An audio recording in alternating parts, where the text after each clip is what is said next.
நண்பர்களுக்கு வணக்கம். அனைவரும் நலமாக இருப்பீர்கள்.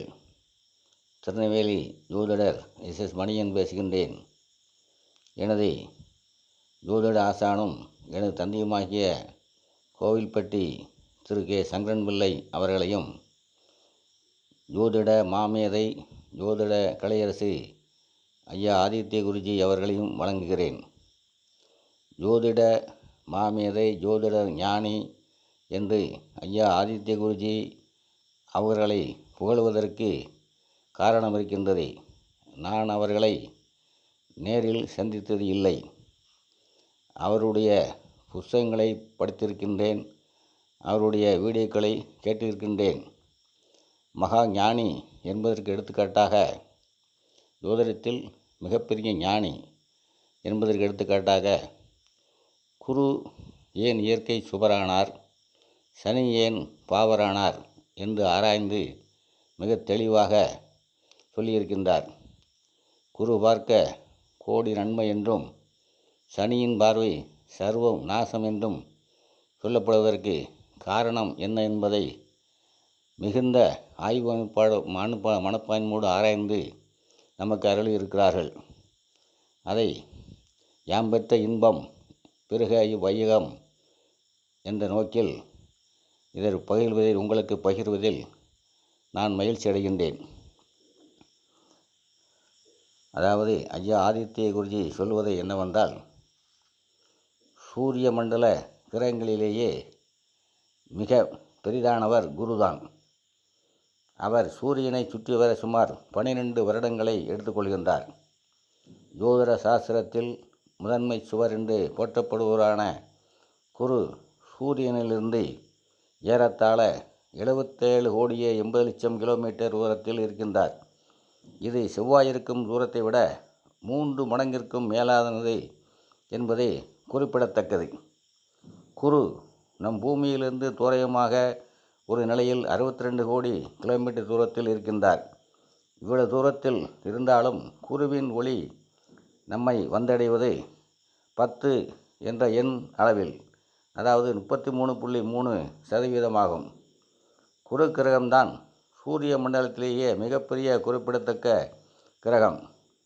1979 அனுப்பப்பட்ட வாயேஜர் விண்கலமும் 1989 அனுப்பப்பட்ட கலீலியோவும் குருவை ஆராய்வதற்காகவே அனுப்பப்பட்டன. இருப்பினும் இவை அனைத்திலும் முக்கியமானது என்ன தெரியுமா? சூரிய மண்டல கிரகங்களிலேயே குரு மட்டுமே சூரியனிடமிருந்து தான் பெறும் ஒளியை 2 மடங்காக திருப்பி பிரதிபலிக்கின்றது. இது நவீன விஞ்ஞானத்தில் இப்போது நிரூபிக்கப்பட்ட விஷயம். சர்வதேச விஞ்ஞானிகளை தற்போது குழப்பத்தில் ஆழ்த்துவது குருவின் இந்த 2 மடங்கு பிரதிபலிப்பு விஷயம்தான். இது ஏன் எப்படி நிகழ்கிறது என்று இதுவரை விஞ்ஞானிகளால் கண்டுபிடிக்க முடியவில்லை. கிரகங்களின் பார்வை என்பதே அவற்றின் ஒளி வீச்சுத்தான் என்பதை நான் ஏற்கனவே சொல்லியிருக்கின்றேன். குரு பார்க்க கோடி நன்மை என பெயர் பெற காரணமான அவரது பார்வை சிறப்பாக சொல்லப்படுவதன் காரணம் இதுதான். வானத்தில் வெறும் கண்ணால் பார்க்கையிலும் கிரகங்களில் மிக பிரகாசமாக நமக்கு தென்படுவை குருவும் சுக்கிரனும் மட்டும்தான். தான் பெறும் ஒளியை 2 மடங்காக திரும்ப பிரதிபலிக்க முடிவதால்தான் நினைத்து பார்க்க முடியாத தூரத்தில் இருந்தும் குருவால் மிக பிரகாசமாக ஒளிர முடிகிறது. அடுத்ததாக, சனி கிரகம் குருவிடமிருந்து 2 மடங்கு தூரத்தில் உள்ளது. அதாவது சூரியனிடமிருந்து 143 கோடி கிலோமீட்டர் தூரத்தில் இருக்கின்றது. குருவுக்கு அடுத்து மிகப்பெரிய கிரகம் சனி. அதோடு மிக குறைந்த எடை கொண்ட ஒரு வாயு கிரகமும் சனிதான். நீரின் அடர்த்தியை விட சனியின் எடை குறைவு. அதாவது சனியை விட மிகப்பெரிய கடலில் தூக்கி போட்டால் சனி கிரகம் அதில் மிதக்கும். சனியின் ஒளி அளவு நம்மை வந்தடைவது வெறும் எண் 1 என்ற அளவில்தான். மேலும் தன்னைத்தானே வெறும் 10 மணி நேரத்தில் சுற்றி கொள்ளும் சனி சூரியனை சுற்றி வர சுமார் 30 வருடங்களை எடுத்துக்கொள்கின்றது. இதனுடைய ஒளி அளவு சதவீதம் வெறும் 3.3 மட்டும்தான். கிட்டத்தட்ட ஒளியே இல்லை எனும் அளவு என்று கூட சொல்லலாம்.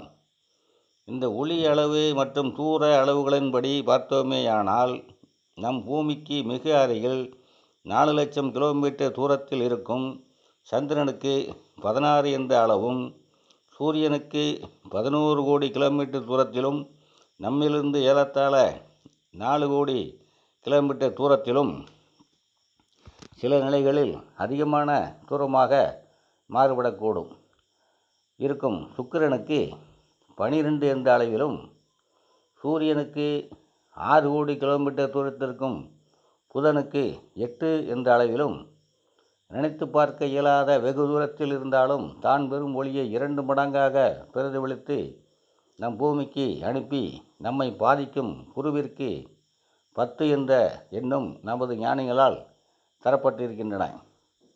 குருக்கிரகம் ஒளியை 2 மடங்காக பிரதிபலிக்கின்றது என்பது சமீபத்தில்தான் நவீன கருவிகளை கொண்டு விஞ்ஞானிகளால் கண்டுபிடிக்கப்பட்டது. ஆனால் பல ஆண்டுகளுக்கு முன்பே இதை நமது ரிஷிகள் எந்த கருவிகளின் துணையுமின்றி கண்டுபிடித்திருக்கிறார்கள் என்பதை நினைக்கும்போது நமது இந்திய வேத ஞானிகளின் விஞ்ஞான அனுபவங்களை பற்றி விவரிக்க வார்த்தைகளே இல்லை. கிரகங்களின் ஒளியை பிரதிபலிக்கும் அளவையும் அவை இருக்கும் தூரத்தையும் பொறுத்து நமது ஞானிகளால் சுபக்கிரகங்கள் மற்றும் அசுபக்கிரகங்கள் என்று 2 பிரிவுகள் அமைக்கப்பட்டன. ஒளியை அதிகமாக பூமிக்கு தரும் கிரகங்களின் செயல்பாடுகள், காரகத்துவங்கள் மனிதனுக்கு நன்மையை தருவதாக இருக்கின்றன என்றும், ஒளியை குறைவாக தரும் கிரகங்களின் செயல்பாடுகள் மனிதனுக்கு நன்மை தருவதில்லை எனவும் அறியப்பட்டு, அதன் மூலம் கிரகங்களின் தனித்தனி காரகத்துவங்களும் கண்டுபிடிக்கப்பட்டன. இதனை நான் இன்னொரு உண்மையாலும் விளக்குவேன். அதாவது, சூரியனிடமிருந்து ஒளியை சிறிதாக பெற்று வளரும் வளர்பிறை சந்திரன் சுவராகவும், பூரணச்சந்திரன் முழுச்சுவராகவும், ஒளியை படிப்படியாக இழக்கும் தேய்வரை மதி பாவராகவும், முழுக்க ஒளியில்லாத அமாவாசை சந்திரன் முழுமையான பாவராகவும் நமது கிரந்தங்களில் சொல்லப்பட்டிருப்பது குறிப்பிடத்தக்கது. இது ஒன்றே கிரகங்களின் ஒளி அளவை வைத்தே சுபர் அசுபர் என பிரித்தறியப்பட்டன என்பதை நிரூபிக்கும். ஆகவே நாம் பிறக்க காரணமான நம்மை வாழ வைத்து கொண்டிருக்கும் ஒளியையே, கதிர்வீச்சின் அளவையே, அதை பிரதிபலிக்கும் தன்மையையே, கிரகங்களின் சுப அசுபத்தன்மையை நிர்ணயிக்கும் சக்தியாக மகரிஷிகள் அளவிட்டிருக்கிறார்கள். அதாவது 78 கோடி கிலோமீட்டருக்கும் அதிகமான தூரத்தில் இருந்தும் சூரியனிடமிருந்து பெறப்படும் ஒளியை உள்வாங்கி அதை 2 மடங்காக பிரதிபலித்து 33.3% ஒளித்தன்மையை பூமிக்கு தருவதாக குரு இருப்பதனால் அவர் சுபக்கிரகங்களில் முதன்மை சுபராக அமைந்தார். ஒளித்தன்மையில் அதிகமாக